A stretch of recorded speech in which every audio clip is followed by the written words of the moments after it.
Eh ben allez, on démarre. Ça enregistre là ? Oui. Oh putain. Tu as fait le choix de plonger tes oreilles dans un univers plein d'histoires. Caridas. Bonjour Alex. Eh ben bonjour. Comment ça va ? Oh bah écoute, ça va toujours. Moi, s'il y a bien un truc, c'est que je suis d'humeur assez constante. Ah bon ? Je change pas. Oui, je m'énerve jamais, je suis chiant. Je suis toujours calme, souriant et de bonne humeur. Tout est positif. Oui, je m'énerve parfois sur mes jeux vidéo, mais enfin vraiment c'est tout. Oui, bon, on fait tous pareil, ça. Je Voilà. crois les jeux vidéo, c'est... Voilà. C'est tout. Tiens, question hors de ce qu'on va parler juste après. C'est Oui. quoi le dernier jeu vidéo que t'as joué ? Ah, écoute, alors là je suis sur les fourmis. D'accord. C'est un jeu qui est fait par des petits Français de La Rochelle, qui est absolument incroyable. C'est adapté des livres de Bernard Werber, je sais pas si tu les as lus. Ok. Eh ben, je le note au cas où pour jouer. Voilà, c'est un pour, RTS pour les experts. C'était eh un ben- jeu un peu de stratégie où tu contrôles ta colonie de fourmis et tout. Et c'est tellement beau que d'un coup, tu te dis, je veux être une fourmi. Bon, bah, on leur fera passer le message en même temps Voilà. quand le podcast sortira. Alors, tu te posais la question parce qu'il y a des cartes devant toi. Oui, il y a des cartes devant moi. Alors, c'est très bizarre. Alors, moi, j'ai des rois, toi, tu as des reines. Est-ce que c'est rapport à notre sexualité ou pas du tout ? Pas du tout. Pas du tout. Non, ça... Parce que souvent, moi, je choisis le roi. Moi J'ai aussi. eu pour la reine il y a longtemps, mais les temps ont changé. Alors, du coup, les cartes, non, il y aura d'autres cartes tout à l'heure qui arriveront. D'accord. On commence avec le roi rouge, le roi bleu. Derrière, il y a des questions qui se cachent. Ok. Et Et je rebondirai sur ces questions par je rapport choisis à... le rouge ou le bleu ? Voilà, c'est Je suis ça. très emmerdé, c'est mes deux couleurs préférées. Ah, mince. Bah oui, c'est les couleurs de Superman, tu sais. Sors le jaune. Le mais jaune arri- aussi. Ah, Le mince. jaune aussi, parce que c'est les couleurs de Superman. D'accord. Bleu, rouge et jaune. Le problème, c'est que Et s'il je sort le jaune, il n'y a rien derrière je le suis jaune. un gros fan de Superman. Bon, alors je vais t'en prendre la bleue, parce qu'après tout, la tenue est plus bleue, c'est la cape qui est rouge. Ok. Alors je prends le roi bleu. Attention, qu'est-ce que ça dit ? Il est content, l'enfant intérieur d'Alex Good. Il est comment ? Ah, il est comment ? Oula. Bah, il est comme l'enfant extérieur d'Alex Good, en fait. D'accord. En fait, bah, alors, bon, je ne sais pas si je le sais, mais mon idole, c'était Michael Jackson pendant des années.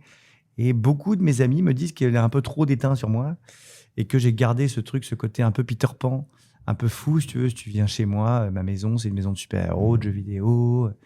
Voilà, on a l'impression d'avoir la maison d'un ado de 12 ans, ce qui rend mon enfant de 9 ans et demi très, très heureux.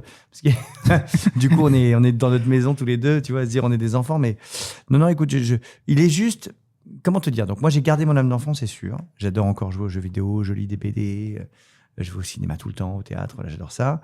Je suis juste un peu, un peu effaré par le monde dans lequel on vit. Donc, l'enfant intérieur se dit, mais qu'est-ce qui se passe ? Pourquoi les grands sont si cons en permanence, tu vois ? Pourquoi est-ce qu'on est aussi, je sais pas, polarisé sur tout ? Maintenant, les réseaux sociaux, ça a rendu les gens hystériques.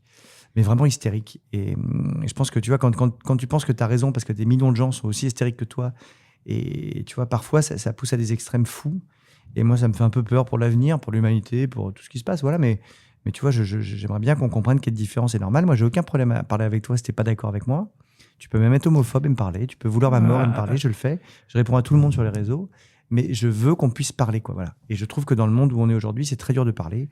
Donc, ça m'énerve. Et comment tu te définirais ? Écoute, c'est compliqué de me définir parce que je fais tellement de choses que je sais pas. C'est ça, il y a le théâtre, un amoureux il y a de la vie. Bah oui, je fais plein de choses. Tu vois, la télé. je travaille pour des marques sans que personne le sache. Beaucoup sur le marketing, la communication, Ok. des choses comme ça. Je travaille dans le jeu vidéo, je travaille dans le théâtre, je travaille dans la télé, je travaille dans le cinéma maintenant, je travaille dans beaucoup de choses. Je me définis. Il y a un truc commun à tout ça, si tu veux, qui est toujours de me dire, je vais essayer de faire rire les gens, ou je vais essayer de faire passer un bon moment aux gens. Alors certains m'expliquent que c'est une fuite pour pas me regarder moi-même, de tout le temps être tourné vers faire rire les autres, amuser les autres et compagnie. Mais en fait, c'est ce qui me motive, tu vois. Quand j'ai la ménopause qui cartonne en ce moment au théâtre, j'ai pas besoin d'y être tous les soirs. Mais quand je suis à Paris, j'y tous les soirs parce que je me prends, tu vois, cette espèce de folie hystérique à la fin du spectacle où tout le monde se lève, hurle. T'as l'impression que c'est le Stade de France pour les filles, parce que je suis heureux pour les filles. Je suis heureux d'avoir créé ces sensations-là chez les gens. Avec ces comédiens incroyables, avec les gens qui m'ont aidé sur le texte, de créer ces trucs chez les gens. Voilà, c'est ça qui me motive. Justement, ça rejoint un peu ce que j'ai dit avant d'ailleurs. Tu vois, c'est aussi de se dire, de trouver des dénominateurs communs qui font que les gens pleurent, rient, ont des émotions. Voilà. Donc je me définis comme ça, comme une espèce de machine à émotions ou à idées. Et elle était comment ta jeunesse ? Parce que là, on parle de l'enfant intérieur tout à l'heure. Oui. Et la jeunesse ? Elle était un peu particulière. Ma jeunesse a été très très heureuse jusqu'à ce que mon père sombre dans l'alcool, où c'est devenu un cauchemar. Ce qui fait qu'aujourd'hui, tu vois, j'ai juré que mon père était suprêmement intelligent, un énorme bosseur. Il est devenu complètement débile. Il est plus là aujourd'hui, mais il a fait beaucoup beaucoup de dégâts autour de lui à cause de l'alcool. Et donc c'est pour ça que j'ai juré que je prendrais jamais rien qui toucherait mes neurones, parce que c'est bizarre de voir quelqu'un d'intelligent qui devient mais stupide. Et donc J'ai juré, je prendrai jamais rien. Donc, je bois pas d'alcool, je prends pas de drogue, pas de C'est bien. cigarettes, même pas d'antidépresseurs, tu vois. Enfin, Ok. même pas de trucs comme ça parce que je veux pas qu'on touche à mes neurones, en fait, et je veux garder ma pleine conscience, quoi. Donc voilà, j'ai eu une enfance très heureuse et après moins heureuse. Mais bon, je suis pas à plaindre quand même, hein. Voilà. Et puis, quelque part, ça m'a formé sur plein de trucs.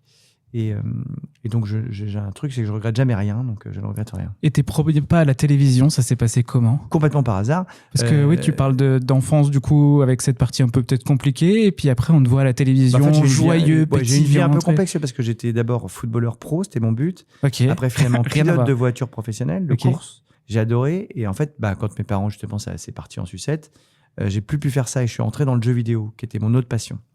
Et donc, parmi tous les trucs de jeux vidéo que je faisais, il y a le journal de Mickey, où je travaille Oui. encore aujourd'hui. C'est Encore encore moi qui fais le jeu vidéo. Ça fait 28 ans que je fais le jeu vidéo dans Ok. Mickey. Parce que ça, je savais oui que tu le faisais avant, mais encore Ouais, Je maintenant. le fais toujours maintenant, c'est toujours moi. Ok. Et à l'époque, Disney Channel avait fait un reportage sur le journal de Mickey. Et puis, il y avait que moi qui étais là, ou un peu jeune, ou un peu rigolo, tu vois. Donc, j'ai fait le reportage. Et le PDG de Disney Channel a vu le reportage et dit, mais c'est qui cet abruti? Il m'a appelé, il m'a dit, vous voulez faire de la télé? Je dis, écoutez, j'y ai jamais pensé. Il dit, venez. Et puis, la semaine d'après, j'étais à l'antenne, tous les mercredis en direct. D'accord, mais ok, Voilà. comme ça en fait. Complètement C'est, par hop, hasard. une Non, je porte voulais pas du tout s'ouvre faire ça. Moi, et j'étais ouais. très content dans le jeu vidéo, tu vois, je m'éclatais. J'avais commencé le théâtre au même moment.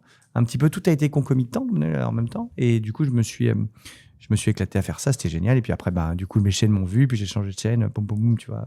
Et c'était pas ce que tu voulais faire, mais tu voulais faire quoi du coup? Non, mais j'étais bien dans le jeu vidéo. Moi, je m'éclatais dans le jeu vidéo. Et Tu- je tu suis toujours pensais, beaucoup dans le jeu vidéo. Je suis très impliqué dans le jeu vidéo aujourd'hui, tu vois. Mais tu pensais faire jeux vidéo toute ta vie? À l'époque, ça gagnait beaucoup d'argent. Ouais. C'était avant Internet, tout ça. Parce que moi, je suis vieux, tu sais. Mais Donc, non. À l'époque, dans la presse jeux vidéo, on était des dieux.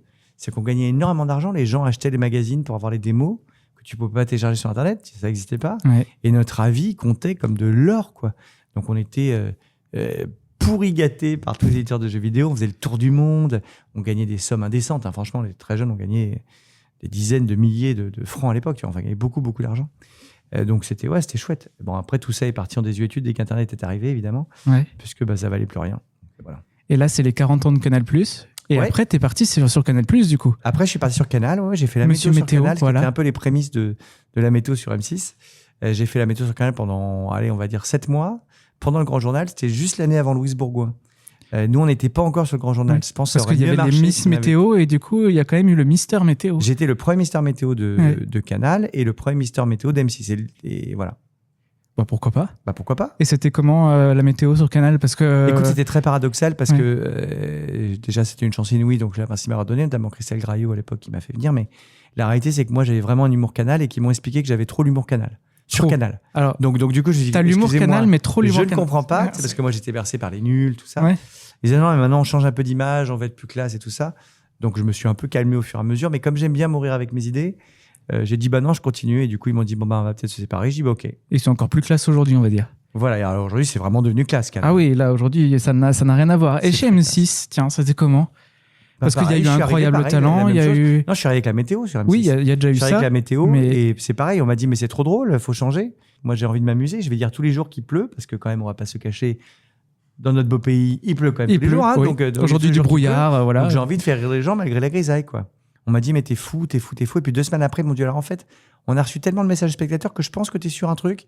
Donc continue en fait. Finalement, on va te laisser. D'accord. Donc continue. Et puis après, est arrivé ce qui s'est passé puisque ça a tellement bien marché que du coup je me retrouvais à faire plein d'émissions. Mais Fin voilà. d'émission, voilà. Exactement. Regarde Eric Antoine en ce moment. Je pense Oui, je voilà. pense qu'on va le perdre en vol, Eric. Heureusement, il est grand. Oui. Donc, il passe encore sur. la Donc ça devrait aller, Voilà. c'est ça. Et du coup, tiens, la question, vu qu'on parle un peu de l'enfance, de l'adulte, qu'est-ce que Alex Good adulte dirait à Alex Good enfant?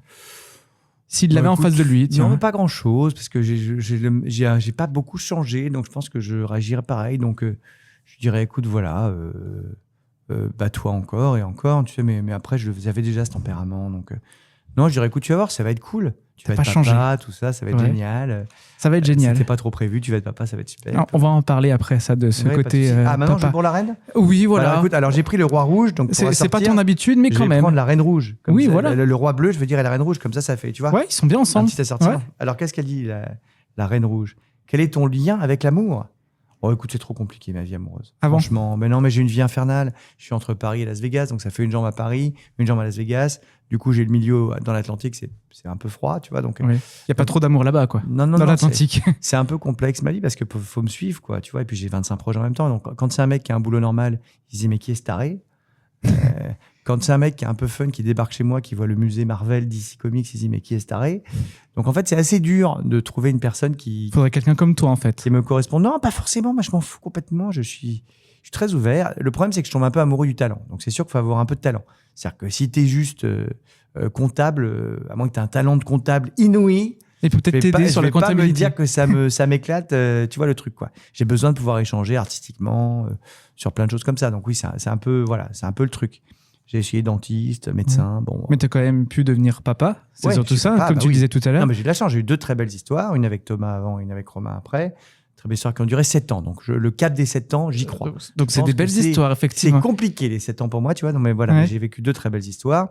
Aujourd'hui, avec Romain, on a 2 maisons côte à côte, on s'occupe de notre fils main dans la main et on s'entend extrêmement bien. Donc non, voilà, c'est ça. Mais j'aimerais bien, effectivement, si je lance un appel.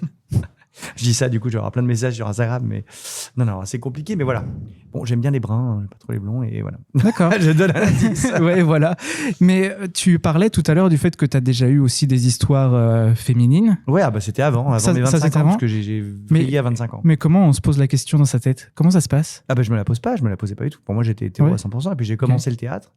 Et quand tu commences le théâtre. C'est le théâtre qui fait c'est le changer? théâtre. Oui, c'est le théâtre. D'accord. Mais non, parce que tu es obligé d'explorer un petit peu. Parce qu'on entend souvent dans les histoires sur les réseaux sociaux que c'est les pluies de couleurs, les machins, les... Non, c'est mais en qui fait, ça font dépend changer des les Je gens. pense qu'il n'y a aucune histoire qui est valable, si tu veux. Oui. Même moi, d'ailleurs, mon histoire, elle est compliquée. Tu vois, je suis parrain du refuge. Oui. Quand moi, j'explique mon histoire, c'est compliqué parce qu'il y a plein de gens qui ne choisissent pas, entre guillemets, Et chacun qui n'a pas la même naissent- histoire aussi. qui naissent, tu vois, d'une façon ou d'une autre et qui se sentent comme ça dès le début. Moi, c'était pas le cas du tout. J'étais quand même hétéro-beauf.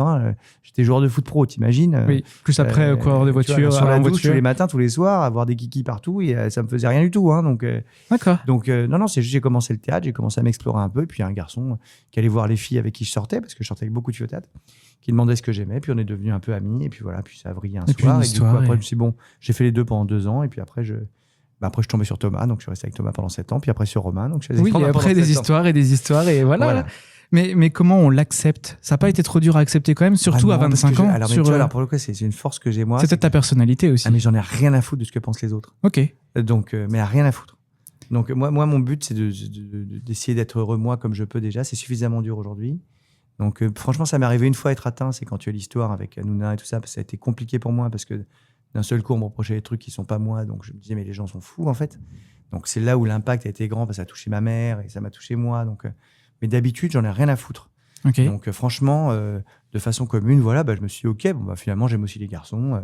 C'est comme ça. C'est parti, on y va. Et puis voilà. Ouais, c'est voilà. tout, pas grave. Ok, tu te poses pas la question, c'est Non. très bien, voilà. Mais qu'est-ce Non. que tu pourrais dire à un jeune qui cherche à s'accepter? Que c'est pas toujours facile. Alors que moi, j'ai cette force de caractère-là, j'ai cette chance. Et je peux rouler dans les brancards, je suis un bulldozer. Tu vois, je monte des trucs incroyables, je m'en fiche, j'y vais. Surtout Je le monde fonce. d'aujourd'hui, comme tu disais Je tout à l'heure, fonce. en fait. C'est ça Donc qui... voilà, donc c'est pour ça que c'est dur, c'est que surtout avec les réseaux sociaux, tu vois, où tu as tous ces jeunes qui se font prendre en photo, puis les photos, maintenant, tu les passes en mid-journée ou dans le chat GPT, t'en fais ce que tu veux. Donc il y a plein de trucs faux, des vidéos fausses et tout. Donc c'est hyper dur. Donc raison encore plus pour assumer. Voilà. Mais ce qui est dur, c'est de faire en sorte que tes parents acceptent parfois, tu vois, tous les problèmes du refuge et des trucs comme ça. Donc, mais moi, je pars du principe qu'on est comme on est et qu'on peut être comme on est à un moment donné, puis être comme on est 3 ans plus tard, c'est pas grave. Les gens changent. C'est aussi pour ça que parfois les couples, c'est difficile de suivre le même chemin pendant des années. Donc voilà, faut essayer d'être bien avec toi-même et après de convaincre les autres que du coup, t'es bien comme ça. Donc en fait, qu'est-ce que ça change à leur putain de vie si toi, t'es heureux? Et comment tu parles de ça à ton fils? Alors mon fils, c'est très facile, écoute. Lui, Il est comme toi?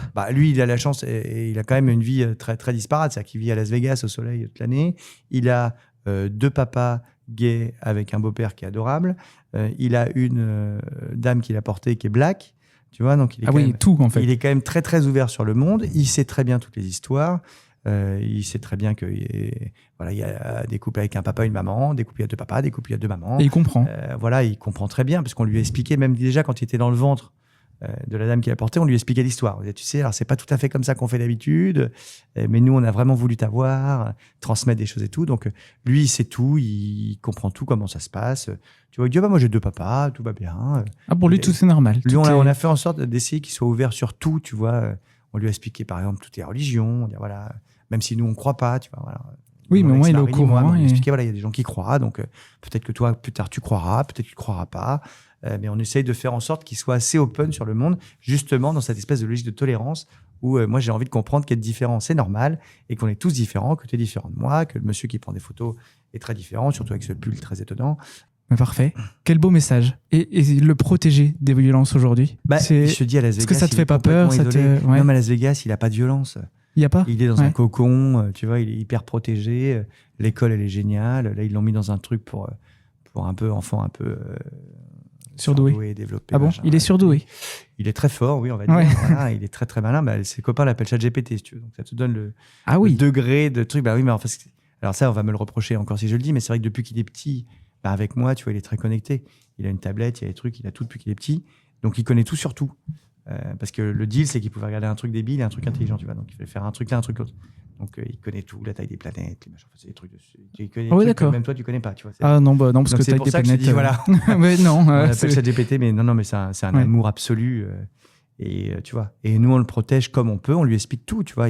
Avec moi, il sait qu'il y a les réseaux sociaux, tu vois, donc on lui montre, on lui dit comment ça marche, voilà, donc il connaît tout. Et comment tu accordes cet emploi du temps très chargé avec cette vie de papa? Bah, c'est assez facile, en fait, tu sais, je dors pas moi, donc. Oui, mais donc c'est ce j'ai le temps, en fait. oui, c'est ce qu'on J'ai- pourrait se dire dans ce que Quand tu les gens racontes. dorment, Oui. ça leur fait un petit peu de vie en moins. Oui. Voilà, moi je dors pas, j'ai cette chance-là, donc je peux Ah, tu dors un m'occuper. petit peu quand même. Je dors un tout petit peu et je travaille beaucoup. Donc, du coup, tout est très compartimenté. Tu vois, j'ai des emplois du temps assez hystériques, mais ça me convient. Ouais. Donc. Et bah tiens, tu commences déjà à toucher les deux Bah oui, il y cartes a que deux dames, il y en a j'aime une bien avec le cœur. Alors, je vais prendre le cœur. Parce que, Ah, voilà, c'est eh plus ben, sympa allez. quand même.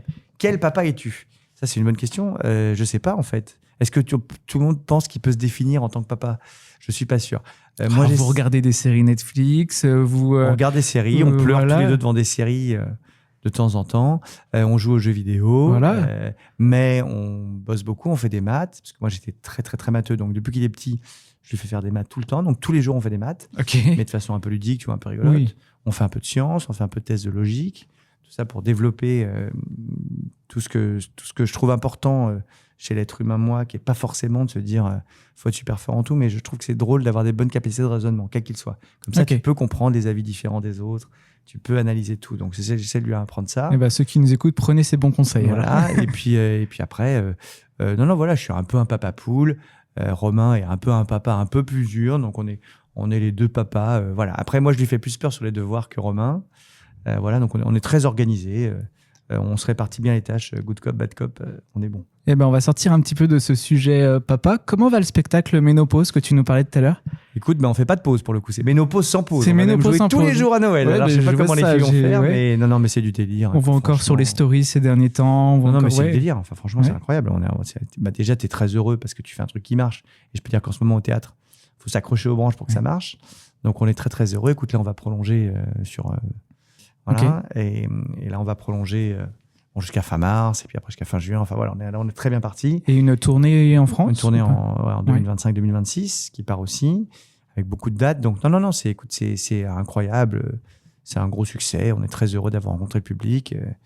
Et puis, venez voir, vous allez Ouais. voir, vous allez comprendre Eh ben, pourquoi les gens sont hystériques. Non, mais ce qui est cool, c'est les critiques. Tu sais, je passe du temps à aller voir les critiques sur Biréduc, à me dire c'est quand même dingue que les gens vivent le spectacle comme ça. C'était le but, mais quand du coup, tu atteins ton but et que les gens sont hyper heureux, qu'ils soient hommes, femmes, jeunes, vieux, tu vois, ça appelait à tout le monde. Le jour, c'était samedi dernier, je vois un petit groupe de gays de 60 ans qui débarquent tout seuls. Je dis, mais les gars, vous savez que c'est la ménopause? Oui, c'est un truc Ça vous concerne pas trop quand même? Ils me disent, oui, mais alors comme on sait que c'est vous qui l'avez fait, on pense que ça va être drôle, donc on vient voir et tout. Oh.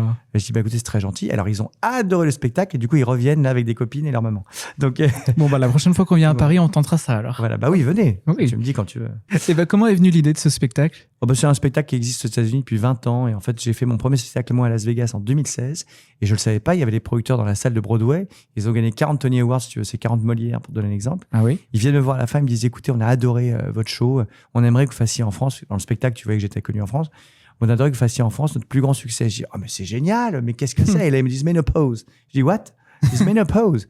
Donc je comprends que c'est le même nom. Je leur dis, écoutez, quand même, je suis pas sûr qu'on m'attende beaucoup sur le sujet à la base. Hein. Bah ouais. Et ils m'ont fait venir voir le spectacle. J'ai dit, ok, c'est super, mais il faut tout changer, ça marchera jamais chez nous. Ils m'ont dit, c'est pas possible, on peut pas, on n'a pas les droits du texte modifiables. Ouais. Ils m'ont rappelé 3 mois après en me disant, écoute, on a dépensé quelques millions pour que tu aies le droit de changer le texte, donc maintenant tu fais ce que tu veux. Et donc une fois qu'ils m'ont dit ça, je me suis senti investi d'une mission. Et j'ai fait le texte avec Alexandra Sismondi et Sébastien Thèves. On s'est lancé là-dedans et voilà, c'est le succès qu'on sait aujourd'hui. Mais grâce aux filles, on peut citer Patricia Samuel, Dominique Magloire, Marianne Vigues, Marion Posta, et puis les remplaçantes, Isabelle Ferron, qui alterne avec Dominique, et puis celles qui remplacent un peu moins fréquemment, Karine Anton, Virginie Braque et Isabelle Turchfeld. J'ai dit tout le monde. Oui, voilà, il y en avait beaucoup. Et c'est dans quel théâtre C'est au Grand Point Virgule, à Paris, à Montparnasse. On produit ça avec ma copine Charlotte et mon copain Jordan, un pote à moi, et on a fait ça ensemble et on est trop contents. Et venez le voir et ça va durer, pouf. Bah, Noël, on joue tous les jours. Hein. Donc si vous aimez comme ça, vous pouvez revenir le lendemain. Bon bah voilà, on dira ça. Cadeau de Noël, c'est une bonne idée. Exactement. Et comment offrez-vous la ménopause à Noël. Je sais pas si dit comme ça, c'est vendeur, mais offrez-vous la ménopause. Non, un peu de coup de chaud, je pense d'ici là. Et comment t'es venu cette idée d'être producteur de spectacle? Oh mais c'est pas tellement, c'est pas du tout. Cette envie, on va dire. Ça. Non mais je déteste ça. Ah d'accord. Ah mais je déteste ça. Pourtant t'en fais tellement. Oui mais c'est parce qu'en fait les gens au début me faisaient pas confiance. Et que paradoxalement, les gens pensent que je suis une espèce de fou maniaco-dépressif, tout sur les spectacles. Alors, je dois dire que c'est vrai, mais j'ai pas de problème à avoir des producteurs extérieurs, si tu veux. Mais souvent, du coup, ils viennent pas me voir parce qu'ils se disent non, mais Alex Good, il fait tout. Alors, ce qui est un peu vrai, hein. Souvent, j'écris, je m'enseigne, je joue dedans. Ça, je fais un peu des trucs tout le temps. Mais du coup, parfois, je suis obligé de le faire moi-même. Ou, tu vois, là, je le fais avec Jordan et Charlotte, qui sont des amis, en fait, que j'ai embarqués dans l'aventure avec des amis à moi qui ont mis un peu d'argent et qui maintenant le récupèrent grâce au succès de Ménopause. Et comment tu t'évades? Parce que tout à l'heure, on parle de tout ce que tu fais et t'en fais beaucoup, plus la vie de famille. En fait, je m'évade en faisant ce que je fais. J'ai la chance de faire ce que j'aime, tu te rends compte? Ouais. C'est plutôt cool. Je joue aux jeux vidéo, je fais rire les gens. Tu vois, est-ce que j'ai vraiment besoin de m'évader plus que ça? Et puis je vis au soleil. Là. Oui. Je vis au soleil à Las Vegas avec mon fils, tu vois. On a une vie fabuleuse. Bon, je prends un peu trop l'avion pour mon bilan carbone, mais je compense. Hein, j'achète des arbres. Mais voilà, c'est un peu dur ça, parce que ça demande une organisation de fou et que c'est à chaque fois émotionnellement, tu vois, quand je pars de... Plus Elliot grandit, plus il dit ah bon tu reviens vite papa. Hein. Oui j'arrive. Oui, bah, il a envie d'avoir son papa vers lui. Voilà, ouais. mais donc c'est pas toujours simple, mais c'est tout, c'est ma vie. Donc, je m'évade comme ça. Et si ton fils on le faisait venir là vers nous, il dirait quoi de ce qu'il pense de toi? Ah bah il dirait papa est drôle. Ah bon, je peux te raconter une anecdote. On était à l'école l'autre jour, justement quand ils nous annonçaient que comme il s'embêtait en classe, il le passait dans la classe programme un peu spécial. Ouais. C'est pas une classe, c'est un programme très spécial à l'école. Elle dit, bon, vous le savez, Elliot est génial, hein, mais alors on a quand même un problème. On a un problème, c'est qu'il fait beaucoup trop de blagues. Alors là, t'as Romain qui dit, c'est la faute de l'autre papa là-bas. Et elle dit, non, mais le vrai problème, c'est que la moitié des blagues sont pas drôles. Donc Romain dit, ah oui, c'est vraiment la faute de l'autre papa là-bas. Mais en fait, comme il fait des blagues parfois au 2e, au 3e degré, tu sais, les enfants américains, c'est très premier degré. Ouais. Et donc parfois, il s'en rend pas compte, mais il heurte un peu la sensibilité des gens. Donc on lui apprend les bonnes blagues à faire. Mais non, mais je pense qu'il dirait ça. Et puis que voilà, il nous aime. Enfin, franchement, c'est un amour, ce gamin. On a une chance inouïe. Hein. Et tiens, pour terminer, si je te demande de faire ton bilan de toi du passé, est-ce que tu dirais à ton toi du futur? Non, mais écoute, tu te prends des pains dans la gueule, mais c'est rigolo. Tu apprends quelque chose à chaque fois, donc avance. Ouais. Quoi. C'est un peu ça, tu vois.